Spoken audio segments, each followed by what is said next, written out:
All right, good to go. Hey, welcome everybody. Keith, prevailovercancer.com, and Paul with hyperbaric.plus.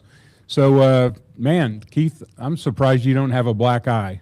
How's that? We were in the chamber and you were getting hammered from every which way. Questions were coming in and you were like batting them away, and you did really good. And even some of our deaf people in there, you had to explain to them with a whiteboard. No, I'm just being funny, but no, I can't tell people how much knowledge gets in that chamber, and you can answer a lot of those questions. And if you don't have the answer, if you don't have the answer, you always come back and say, hey, I'm going to figure that out and send you a note. And you're just a wealth of information. I appreciate that.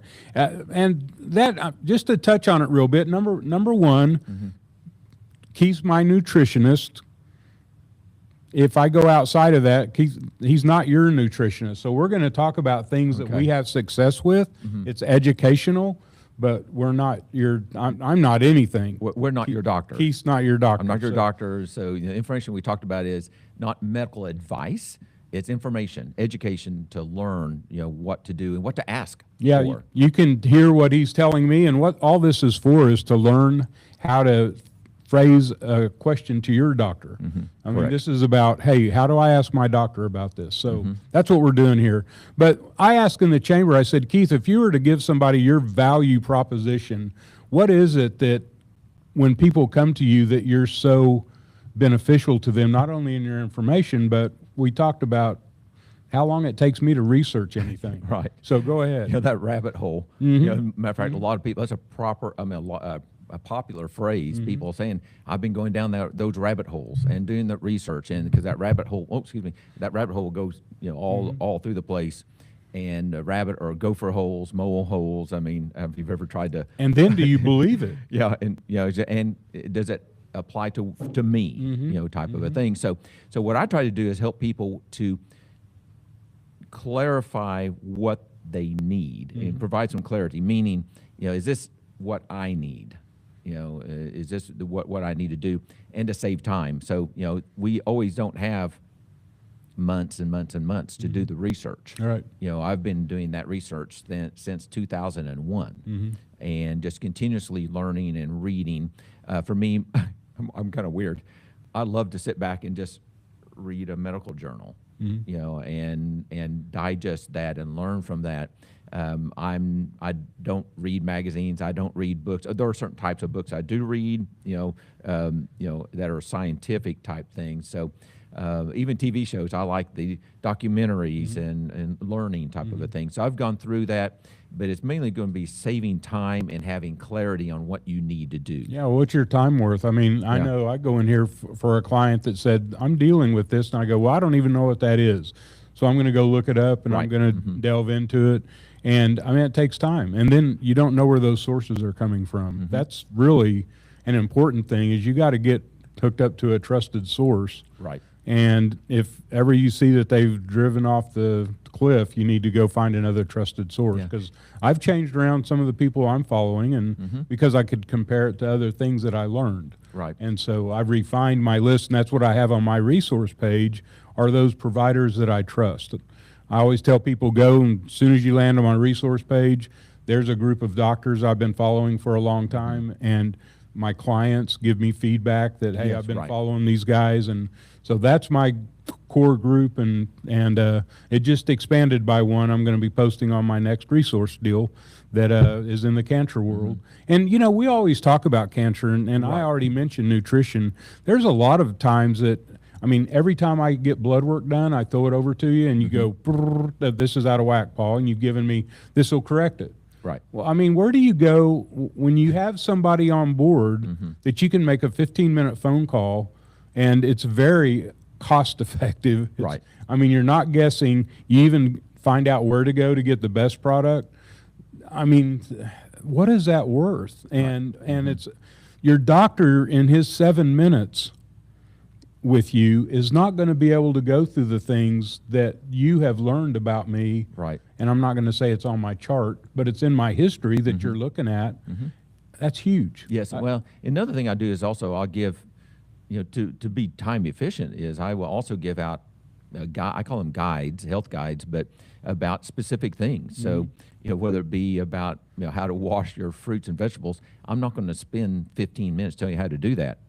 I'm going to email that report to you, that guide, or about how do you support your immune system, during a particular drug treatment, or a procedure that's going to be done. What do you need to do?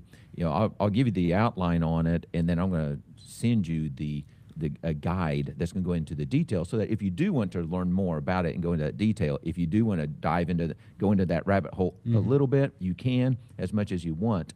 And so I'm going to customize that. call you the librarian, Okay. because you've got all this information to where if I come in and tell you what I'm looking for, you can pull it off the shelf and send it to me. Oh, definitely. Instead of me looking for it. Matter of fact, I have probably thousands of articles, and matter of fact, I've made thousands of videos too. But anyway, so I've got lots of information. Well, that in itself is well worth. You've been a great guide for me as I've dealt with different things. So Okay, thank you. I just wanted to touch on that because I don't think people really understand how you operate in that. Sure, they may not. In that world, because you're all remote. Yeah, virtual. And virtual. So I do virtual meet, microphone, video, ideally, because I want to look at things. We're talking about things that doctors used to do to look at you. When I was a child, 4 or 5 years old, I remember the doctor actually looking at my tongue, looking in my ears, pulling my eyelid down, pinching my fingernails. It's just part of an exam. When's the last time a doctor did that?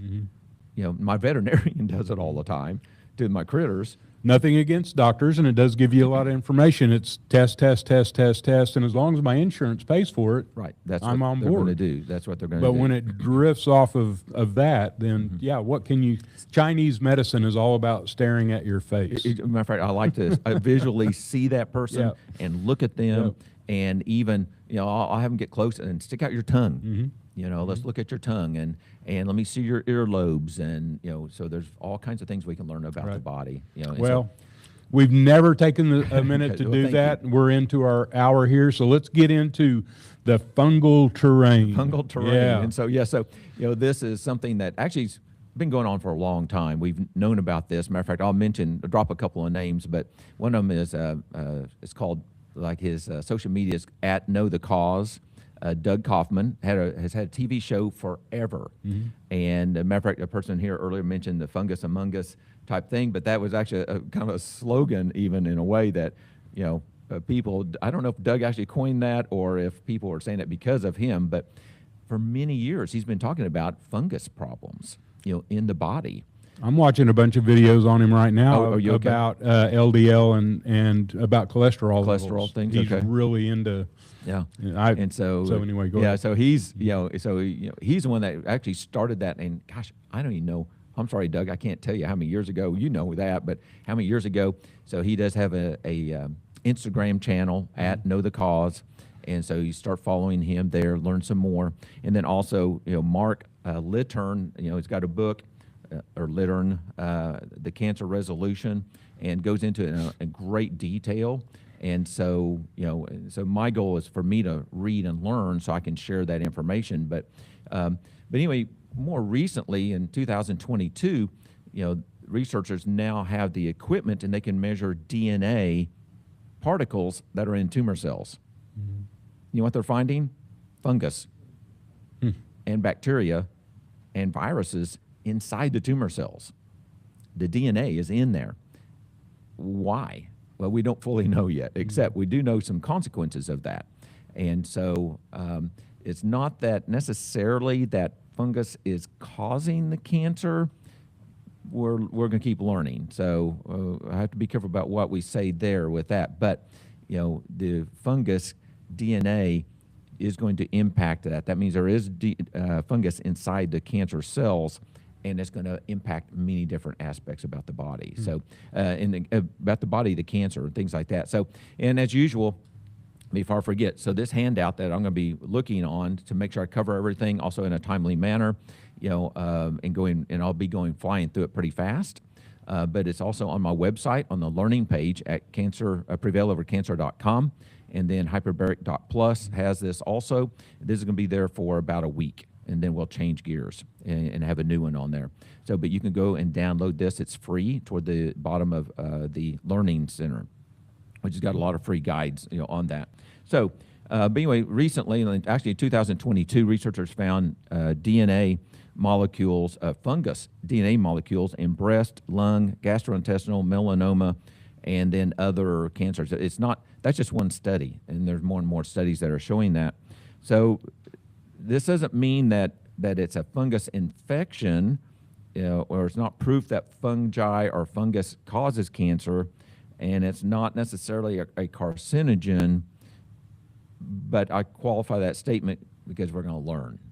Okay, now that we have that technology that can actually measure the DNA, in the cells. It reminds me of back when I was in high school, middle school or high school, science class, which I just loved, even though I was a musician actually to start with, but I love science. And one of the tests was, look in this microscope and tell us, what virus do you see? Well, I thought, okay, well, I don't know, it's something such virus.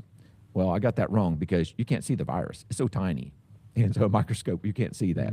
So now we're using special equipment that can actually capture the DNA. We're talking about, they're actually starting to measure DNA circulating cancer DNA cells in the blood cell, in the blood system now. There's companies coming out with tests about that. So it's a very exciting time. There's already a couple of cancers they can follow with that There technology. definitely are some. There's already tests available. It's kind of expensive, but we're going to see that evolve and more companies get into that with that new technology. But now, so they're able to measure the DNA inside these cells. We're going to continue to learn more. So, but why does this make a difference? And so that includes immune activation patterns and inflammatory signaling, metabolic gradients or changes, and then also not only are they finding the fungus, they're finding the bacteria inside these cancer cells. So it's not like we think of our body as maybe being sterile inside. It's not, okay? And so, yes, we do want to be, when we access the body, we do want to be sterile because we don't want to introduce anything new, but our body is not sterile. Lick a Petri dish and throw it in the closet. Exactly. It is not, sterile. Matter of fact, and there are certain things that we can look at, along that line. So matter of fact, several years ago, I had a gastroenterologist refer a patient to me. This gentleman had an endoscope done. They looked down into his stomach because he had some esophageal burning, irritation. And so they got down. Actually, they didn't get very far. And they said, he's got a fungus infection, a candida probably, and infection. And sure enough, when he came in, and so they sent him to me because they didn't have anything that would work very good for it because it kept coming back. So they said, go see Keith. And so actually, we put him on a simple thing. Within a couple of days, it was gone. And so those are the things that if you don't address it at the very root, at the very beginning, it turns into cancer. It can, exactly, because so this guy actually was presenting with pain, inflammation, redness, and irritation. And so that sets up an environment that helps cancer cells to grow. But it's also interesting is that another thing that it also does is that it changes the immune system and how the immune system responds to cells that are not normal and allows those cells to continue to grow. We'll talk a little bit more about that. So, okay, other health conditions. So I want to make sure, so my specialty now is cancer, although I've helped people with many health concerns over the years, but I specialize in cancer, but there's other health conditions that are related to this. So other things that involved include impaired glucose intolerance. So we're talking about diabetes, but also hypo and hyperglycemia, low and high blood glucose, reduced insulin sensitivity, still related to that, altered lipid metabolism, and so we're talking about cholesterol type things like you mentioned earlier, obesity-related inflammation, and so once again, blood sugar is a major problem, okay? If our blood sugar is high, that feeds fungus, and it grows. As a matter of fact, one of those signs, and so we talk about passing gas, in the chamber, we're talking about that. And so passing gas, a lot of gas is one of those signs that something's not right in the intestinal system. So odor, without odors, there's several different types of things going on. GI dysbiosis, that means gastrointestinal bad life or bad bacteria balance, increased intestinal permeability, leaky gut, for example. We could think of it like that. Changes the small chain fatty acids, which are great things for energy and repairing of the gut, is off. The lining of the gut's going to be broken down and not working properly. Also, immune dysregulation. So, matter of fact, this is probably an area that I kind of step into. Well, I do. I have a history of rheumatoid arthritis. I test negative, but I've definitely also had some other issues going on of some rashes and eczema and all kinds of things going on for most of my life up until about 15, 20 years ago, about 20 years ago.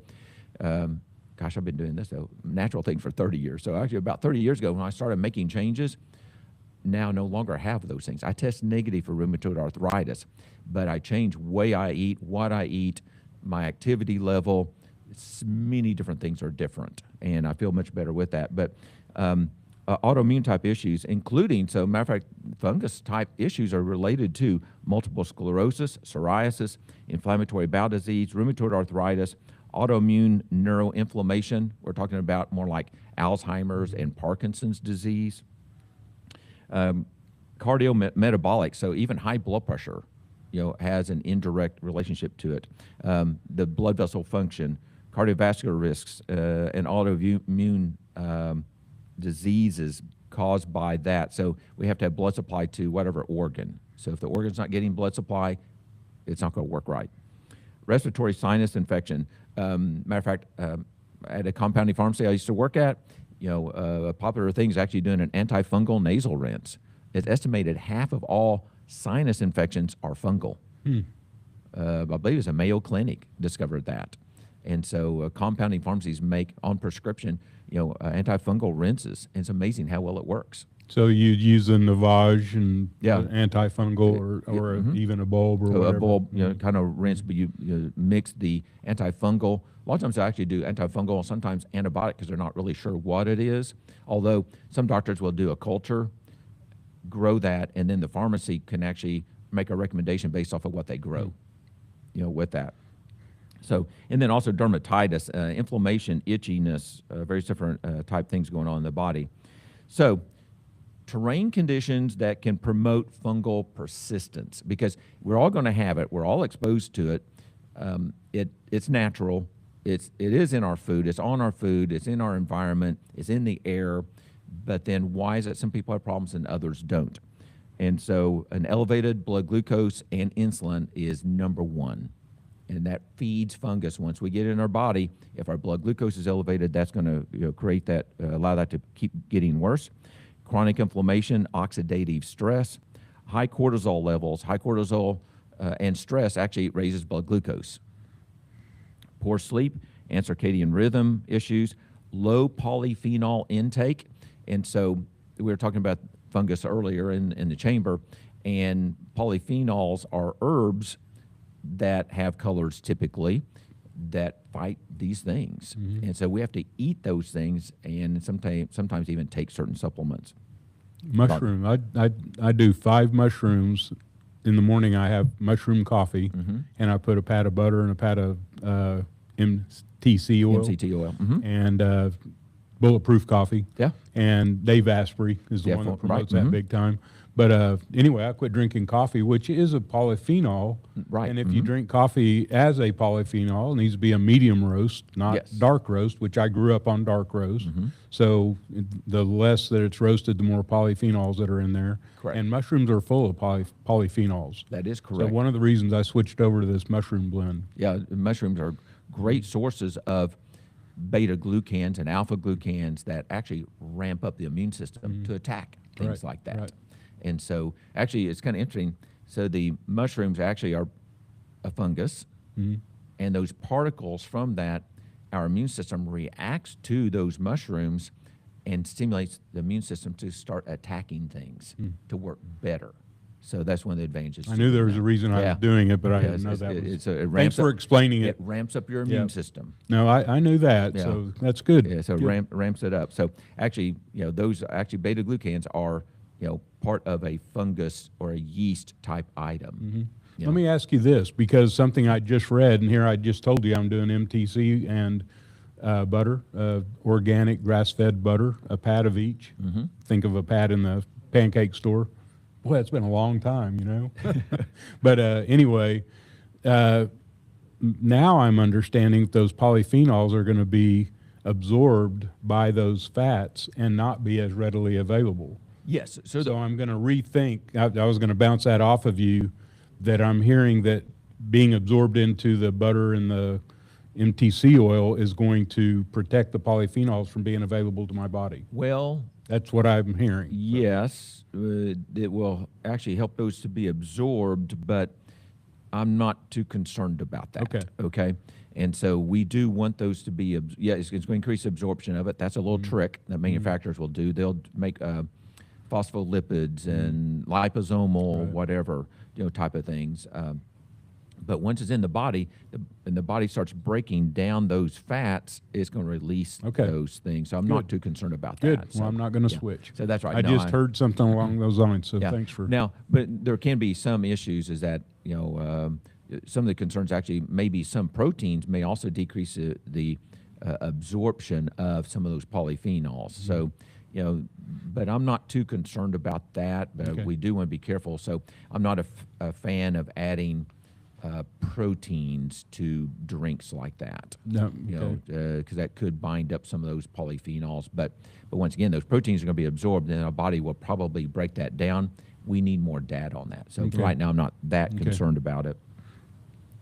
Okay, and then a sedentary lifestyle. Got a question. Oh, question, yes.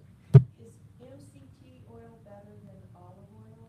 Is MCT better than olive oil? So MCT is a fat that actually the body instantly uses for sugar, kind of like a sugar for instant energy. From a cancer standpoint, olive oil, olive oil is also a little bit more difficult to absorb and use for energy. So MCT will give you energy within the hour. Olive oil, it takes time to digest it and absorb it and use it. So olive oil maybe is more like a 3-hour type process. MCT is more like an hour. So if you got a tablespoon of each, they're both about 100 calories. MCT is going to give you quick energy. Olive oil would be energy more like over 3 hours.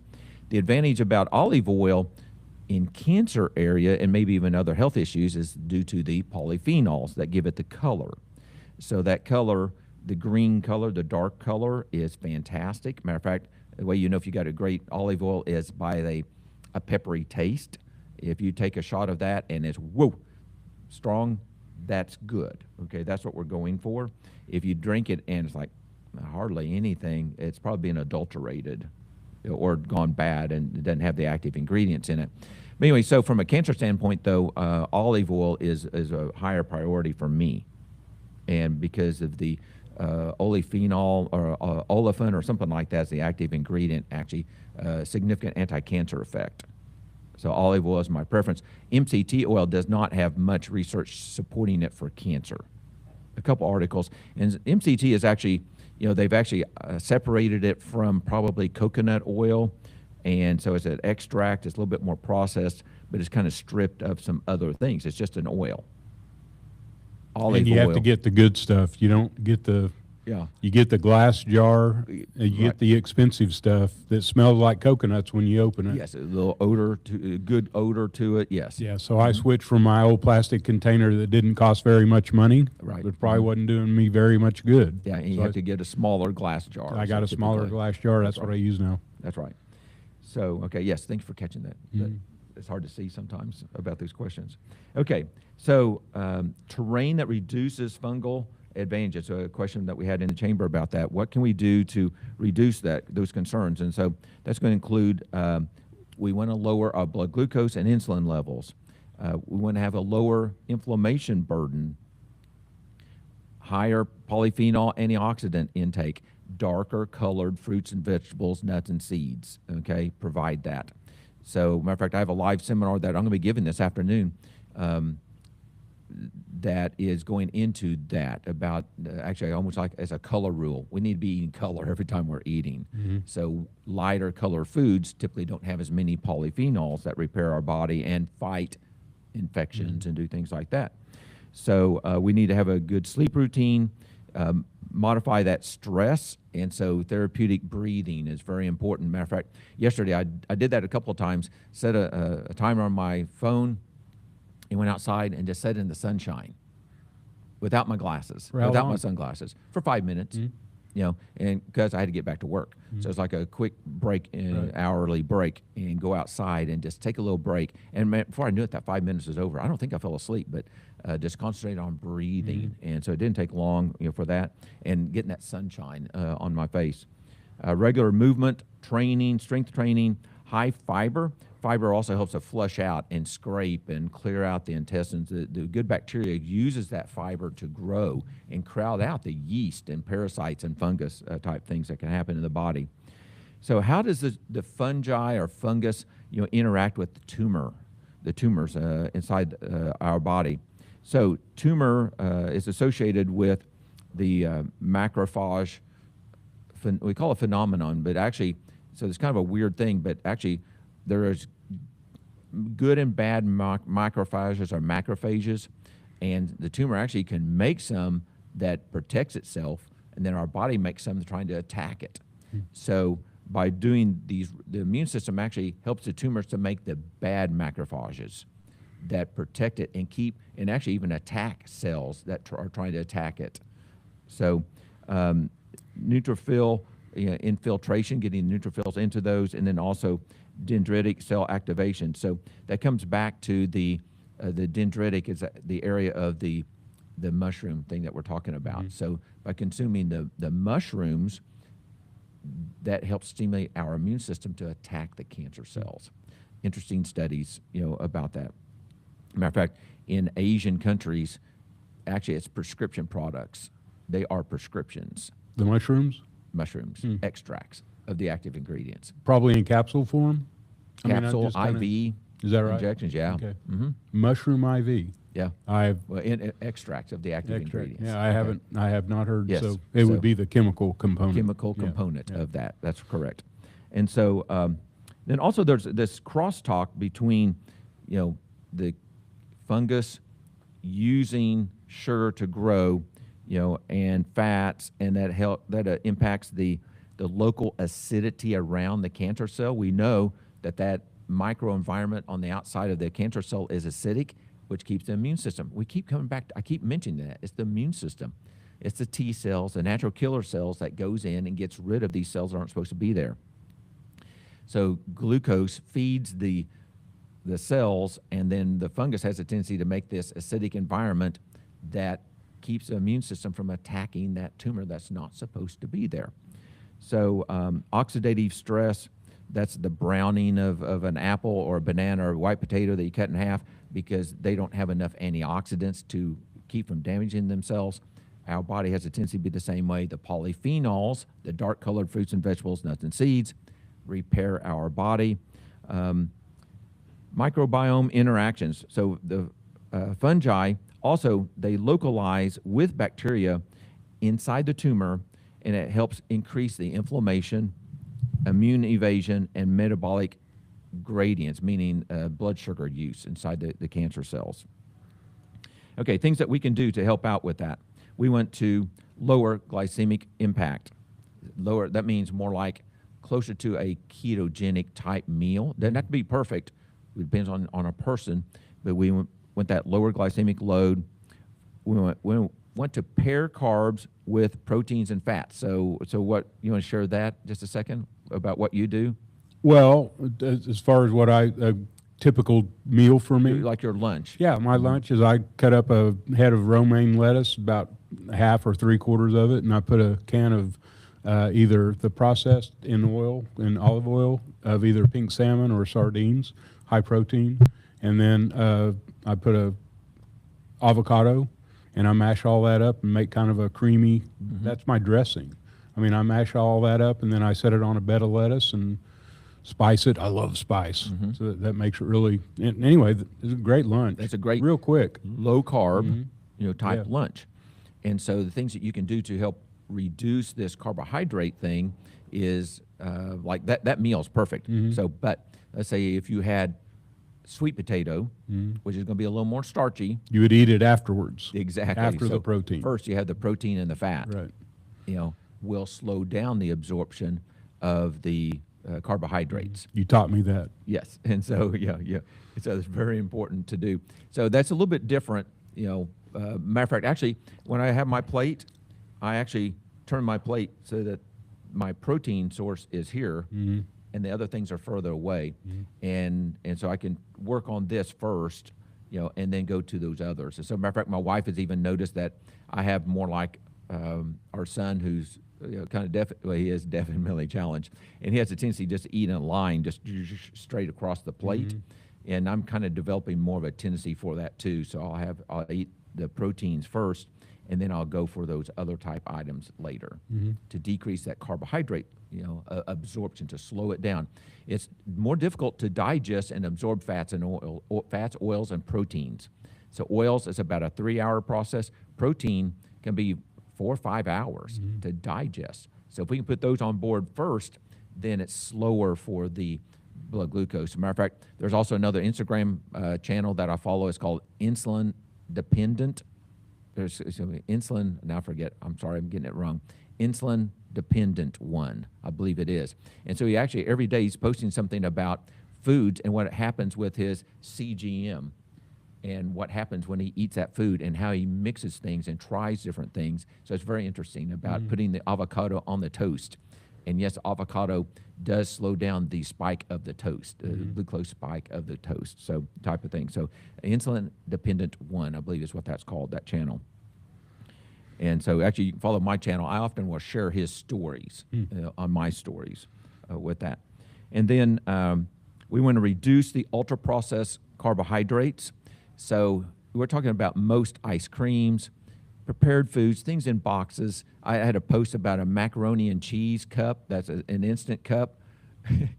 There's like 30 ingredients in that cup. Isn't that crazy? And it's too much. We need to go with like 3 things. That's why we have this higher rate of colorectal cancer in young people eating those foods that are processed fast foods.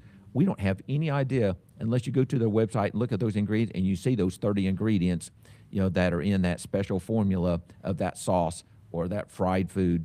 We realize that it is a processed food. So we have to be careful about restaurant food, especially fast food, and boxed and packaged foods. We need to read those ingredients. More than 3 ingredients, it's too processed. One of the big things with colorectal cancer is that you're eating all this processed food, which is chemicals. I mean, it's toxins. And so depending on how regular you are, imagine having any kind of constipation or it's not quick, then that's setting in your intestines for a long time, and it's absorbing into your body because it's going to go somewhere. It's going to break down. So you're breaking down all those toxins. You can't eat processed food. I mean, that's right. We just got to get away from it. We need to change that a lot, and we cannot rely on the government to make that change. We need to be smart.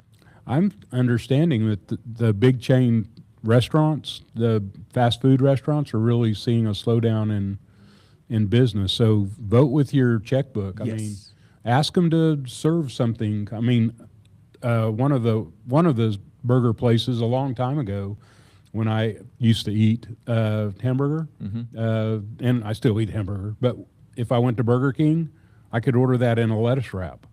So there's no bread. I mean, and literally they did it so well that was a very easy thing to eat wrapped in lettuce. And so they're coming around. I mean, they're giving us some options that are better. And some of the restaurant chains, even like a burger place that we'll go to occasionally, you can get a burger on greens. Same thing, yeah, exactly. So it's a very simple. Matter of fact, I was traveling once and stopped at Whataburger, I think it was, I can't remember, on the highway, and got a hamburger patty, and I needed some protein, and my wife wanted something to eat, and so, but no bread, just ordered it without the bread. They gave me a knife and a fork. So they're used to that and didn't expect me to pick it up with my hand. So there are definitely, there's a lot of people doing that. And yes, we are seeing major changes in the foods, and have to admit our government is stepping up now with the newer administration, and they're making a lot more changes and encouraging that. So, by the way, Paul, you just showed us how old you are. Uh-oh, which way? What's a checkbook? What's a check? So, Yep. and then the credit card Yep. nowadays, so matter of Yep. fact, it's like, ching, just tap. Yeah, type of just, thing. oh yeah, before long they're just going to read your forehead, That's right. So, right? so matter of fact, I was thinking the, so credit card is a common thing. So checkbook. Matter of fact, I had to dig through.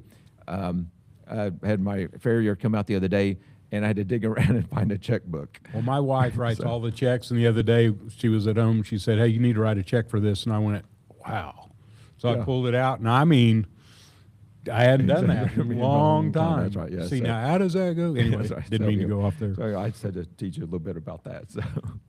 So okay, and then also, so time-restricted eating, fasting. We got to give our body a break. Matter of fact, just not eating recently. They're finding out, once again, the studies are coming out, it's really great. People with irritable bowel syndrome, colitis, they found that actually if they started doing more like an intermittent fasting, some of their inflammation started going away. Mm-hmm. Their immune system started calming down, was not attacking their intestines. Mm-hmm. So timed eating, intermittent fasting type of thing is part of that process. Mm-hmm. And same thing with our body. And by doing that, we lower blood glucose levels. And when you're doing intermittent fasting, I mean, you absolutely, when something hits your tongue, it's releasing, I mean, that's impacting your glycemic index. Correct. It doesn't matter what, when it hits your tongue, your body is starting the process. You start salivating because it's bringing all the saliva to help start breaking it. I mean, that's the entry to our digestive system. That's right. And people, they'll go, well, I'm doing intermittent fasting, and I go, well, I saw you eating nuts a minute. Well, that's not a meal. Yeah, it is, Yeah, it is. because That's it right. hits your tongue. That's right. So intermittent fasting means water. That's correct. Yes. Coffee and tea, I think, is allowed. Unsweetened. Obviously no sugars. Right. So Got our list. We got you know what questions we've coming. got to say? well, look how many questions we got. We have So some return people that are following we us. got They know the process. We so. got some great followers out there. Yeah, we do. So we'll hustle okay. through this. Yeah, we'll go through that. So, and so I'll fly through the rest of this real quick. So, time restricted eating, intermittent fasting, polyphenol-rich foods, berries, green tea, turmeric, rosemary, oregano, thyme, cacao, pomegranate, cruciferous vegetables. I doubled the cacao in my homemade ice cream. Oh, you did? Was it good? Oh my God. So good. And fiber, prebiotics, so flax, chia, hemp, onions, garlic, leeks, asparagus, artichokes, legumes, as tolerated. I have to gradually increase those. I help my clients with that. That's part of my cancer keto program, is actually doing beans on a regular basis. And the resistant starch, so it's besides a green banana, but actually a lot of these foods that have carbohydrates, you can cook them, refrigerate them, and then reheat them, but refrigerate them will create a resistant starch that doesn't raise your blood glucose quite as much. It still could, but it's not quite as much. Anti-inflammatory type items include the omega-3 rich foods like the salmon and the sardines. Sardines are one of my favorite. Colorful vegetable, herbs and spices, low sugar and low alcohol. Sugar and alcohol is a sugar, although it's a different type, but we have to go with as low sugar as possible. Botanicals, also, now I'm going to be talking about some herb type things and some supplements. These items have not been approved by the FDA. They're not intended to diagnose or treat symptoms, the typical type things, but there is research supporting their use against fungus type activities, including clove and garlic, oregano, thyme, cinnamon, tea tree, berberine type items, polyphenols, foods that contain quercetin, e.g. CG from green tea, curcumin, resveratrol, pomegranate, vitamin C, or supplements, vitamin C, NAC, very interesting. NAC helps break up biofilms, allows the immune system to get in and start attacking stuff. Alpha-lipoic acid and glutathione. Alpha-lipoic acid helps lower blood glucose levels in the body. And then prebiotic fibers, probiotics. And so there's one probiotic I really like a lot. It's called, I believe it's called Seed, SB01 or something like that's what it's called. I have it on my website. And then metabolic strategies. And so time-restricted eating, strength training, daily movement. We have to burn those sugars off, get those sugars out of our system. Morning light. consistent sleep-wake cycles, avoid late-night snacking, and then breath work, meditation, nature exposure, structured recovery, meaning being intentful. Even though I've got this seminar I'm doing this afternoon for actually 3 hours this afternoon for the next 3 days, a live event, I'm taking my breaks. Matter of fact, every hour where we're doing that, 5 minutes, I'm going to go set a timer and just do some breathing and relaxing for a few minutes because my cortisol goes up when I'm doing live events. What is the topic of this live event that you're not even promoting to all of the people that might have an interest? It's already closed. Oh, and so okay, it's closed. okay. So yes, it's on my website, but it's actually about food, about Okay. clarity in food, or actually confidence about how to pick anti-cancer foods on that. So, I got to tell a real quick story. Okay. Gal comes in this week, and she's comes in with a friend that's concerned about her cognitive health, and she's even in here talking about having brain fog, and they want to get in the chamber. And I said, well, the chamber would be a great deal. We got some other tools that would be very helpful too. Mm-hmm. What's in that cup? What's in this cup? No, She's she's sitting there. She's sitting there holding what I can tell is a soft drink cup. Oh no. And I said, what's in that cup? And she said, well, it's a soft drink. And I said, so like sugar? And she goes, well, yeah, that's a soft drink. And I said, well, then don't waste your money. I may have cost myself a customer. Yeah. Because I said, if you're wanting to correct that, what we're talking about by getting in the chamber or some of the other tools I have around here, that's just going to be headwind. Mm-hmm. Doesn't mean we can't overcome it, but we're definitely not going to have the same outcome. Right. And the people I deal with, I want to go brag about how effective we are. And sugar is the number one. I watch the people around you in the chamber here. I mean, that bubble gum's about as far off the rails as we get with sugar. And I won't even do that. And I don't either. Yeah. I used to have the expensive gum, but all my clients ate it by the handful. So I got that stuff. And now a lot of my clients bring their own gum, the good stuff. But man, people it was like she never heard what I was talking about. Right. And it surprises Yeah, me. it is very surprising, but then people are also, so here's a quick little story. I'll try not to go very long. I'll share this in opening for my live conference I'm going to do this afternoon. And so we only know what we've learned from somebody else, okay? Or we learned our own. But, the story about a little girl, 4 or 5 years old, she was helping mom in the kitchen, and mom was fixing a pot roast. And mom cuts off the ends of the pot roast and puts it in the pot. Starts cooking it, and the little girl goes, Mom, why'd you do that? I don't know. Grandma always did that. We need to go ask Grandma.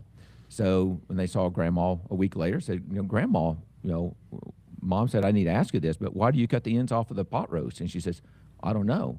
Meemaw did that. And you need to ask Meemaw. So we went to go see Meemaw, who's now like 98 years old. Meemaw, why do you cut the ends off the pot roast? Because it wouldn't fit in the pot. They'd pass that on for 60 plus years because it wouldn't fit in the pot. So I get it. So we need to evaluate. It's like sweet tea in the South. You're telling me not to have sweet tea? I live in Louisiana. Yes, that's right. I mean, that's just how you drink tea. And sugar is a processed food. So sugar does not naturally come, okay? It's different if you had that cane or the beet that they make the sugar from and you added a little bit of that to something or a little bit of honey, that's natural. Sugar is not a natural food, and no matter what they say on that. Okay, questions. So I started losing my hair about 3 years ago and also lost my eyebrows. Saw a dermatologist, and they prescribed minoxidil, which is actually a blood pressure medication that does help hair to grow. Nothing was mentioned about my eating habits. Do you have suggestions? Well, it depends on why you lost that. So it sounds like almost more like it's called areatus totalis, and that means hair loss over the whole body, which actually is or could be an autoimmune issue. Comes back to the gut. And so I do know a lot of people with that issue, but that means there's a gut autoimmune issue going on. So you need to work with somebody to evaluate your digestive health, absorption of nutrients, but bacteria balance and things like that. So that is the cause. You know, I go to a biological dentist, and I went in to get my teeth cleaned, and she said, Paul, our industry's changing so rapidly. And she's in it first time. She's a front level adapter, okay? And she goes, I've got to do a test. We're going to do a saliva test before I work on you. You're going to have to come back in 2 weeks. And I'm like, what? And she goes, so she calls me up, and she goes, just as I suspected, you've got some bacteria we need to deal with. And so she got me on a little protocol, and then we did my maintenance, and then she wants to do a follow-up in 2 months Okay. to track all of these things that Yes. are in my gut. Because it all starts there, and that's the front door to whatever It our is. health issues are. It is. Matter of fact, actually, one, if not two of those bacteria that are in the mouth that they test for are related to colorectal Oh, cancer. yeah. Mine's sky high. Yeah. So that's So, related to yep. colon cancer, with that. So if fungi are ecological responders, should we focus more on strengthening terrain instead of trying to eliminate microbes? Yes, that's what we're talking about. It's everything we do that allows that, and glucose, allows that to happen. So we've got to eliminate that. So the thing I talk about, rather than taking pills, that was the very last thing I mentioned. I just glanced over it. Everything is about what we eat. And so those sugars and processed foods are feeding this problem. So yes, that is correct. We need to strengthen the terrain first before we do anything else. Matter of fact, I've also seen many times functional practitioners intending to do good set up an antifungal type program, anti-candida program, for example, and the patient, oh wow, that works great. I feel fantastic. And then, What else did they take out? well, 6 months later, they're right back where they were. Because they they don't continue all those things all the time. That's a treatment. It's not a prevention type program because they didn't address the underlying issue. What were they eating and the carbohydrates and their total gut health? So it will come back. Matter of fact, I've seen that happen so many times, over the years. How do you cure a toenail fungus? Great question. It's a very difficult, that's underneath the toenail, hard to get things in there. And so I'm not an expert in that, but things like actually doing apple cider vinegar soaks. Actually, you can go either alkaline or basic, so baking soda or vinegar, and or hydrogen peroxide type things are part. I of can't that. remember the exact protocol, but part of it was tea tree oil, and then a drop of DMSO on top of it. Will drive it through the toenail. Yeah, exactly, because you have to get through that keratin, so it's hard to get in there. And so although for me, I have a sensitivity to tea tree oil. So matter of fact, I've tried tea tree oil on my skin, and within 2 days, I had blister burns, from that. I also have some problems. Actually, we have some cedars, on my property, and which are kind of evidently maybe related to that. But anyway, I can reach in that cedar and kind of pick out something, and I'll whelp up from that. So some plants, some of us, we have sensitivities to things. So could inflammation be a bigger driver of microbial imbalance than diet alone? I think that we have to be looking at both, of course, but what's causing the inflammation? Okay, so, our food and the environment in our body is what allows that inflammation to occur. Now, there can be physical issues, that create inflammation. So I'm just trying to pause a little bit and think through that process, but it's the food and our life. So and I speak from experience on that. So rheumatoid arthritis, and both of my hips are replaced. I know about inflammation. So, and what we do allows that to happen in what we eat.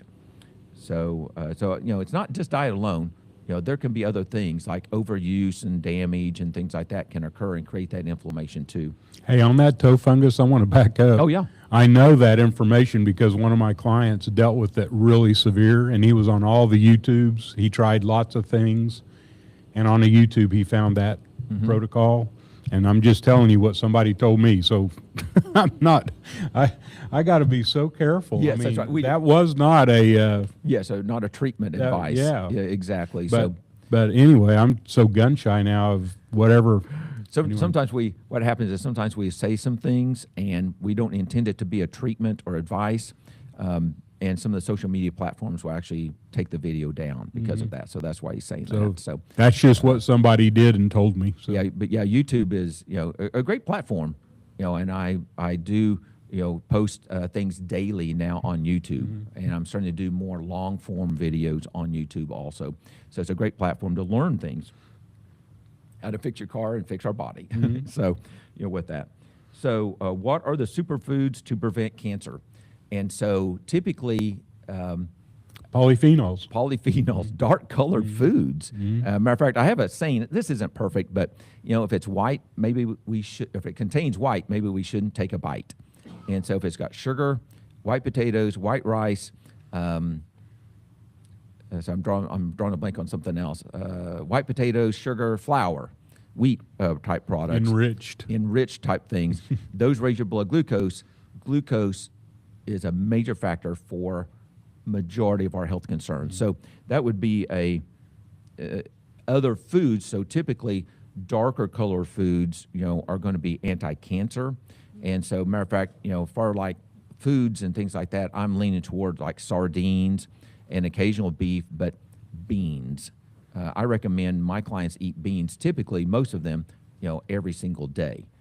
And actually pinto, black beans, and kidney are the best three because they're not as starchy, as much carbohydrates as some of the others. And then you cook those in bacon fat.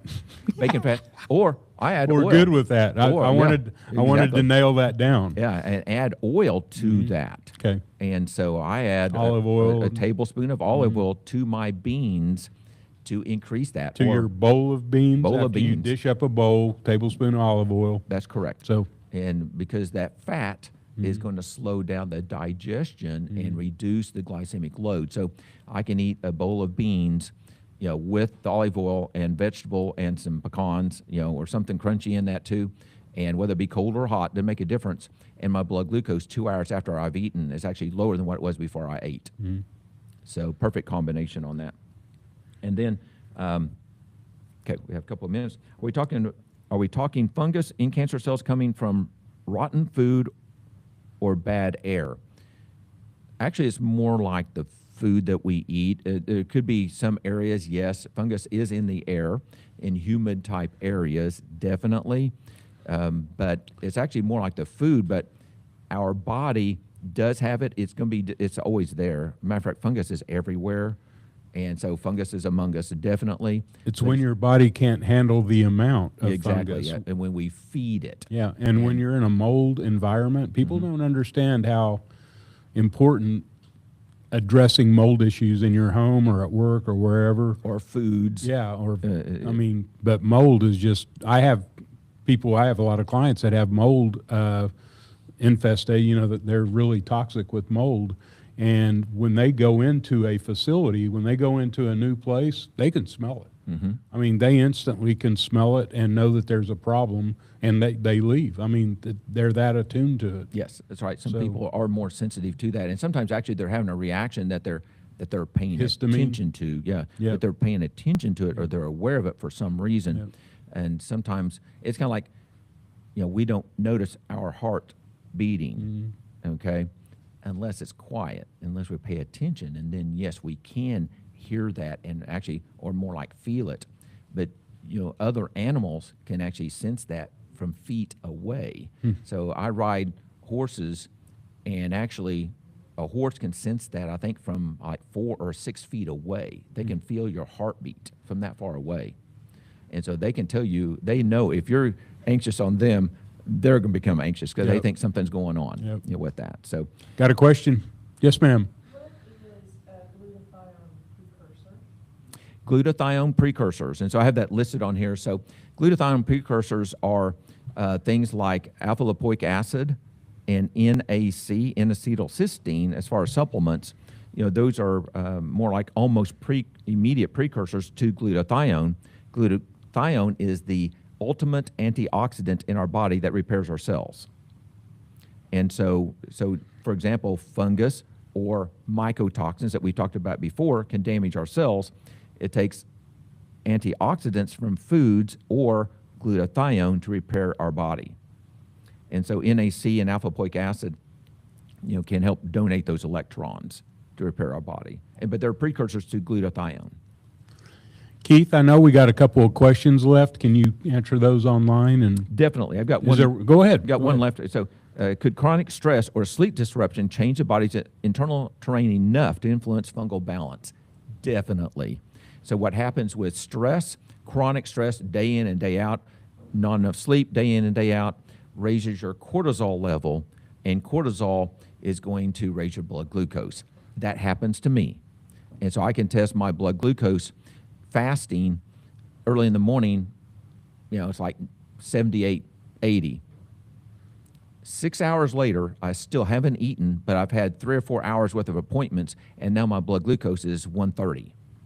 Fasting, stress can definitely raise blood glucose. So that's just one factor. There's probably other type things involved in that. Well, there's a whole bunch I've got somebody here that I want to talk more about cortisol, because I deal with cortisol. We've had that conversation several times. Wake up at 3 o'clock. Oh, yeah. And it's impossible to go back to sleep. And you've given me some tricks that work well for me. I had a person last week. Yeah. He let me know the next day. Yeah. He said, I slept fantastic. Yeah. Yeah. So there's some tricks to do. And anyway, so we'll call that the last question.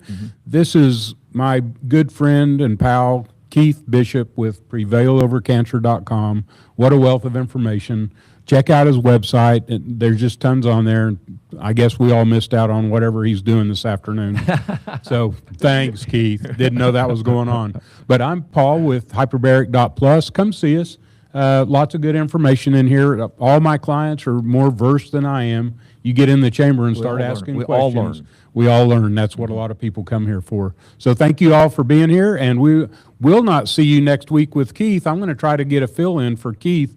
But Keith's going to be out at a conference for cancer down in Florida, so he's going to be traveling next week. So thank you for being here. Next week we'll have a guest, and we'll go from there. Keith, Great. Thank you again. Thank you. We're good.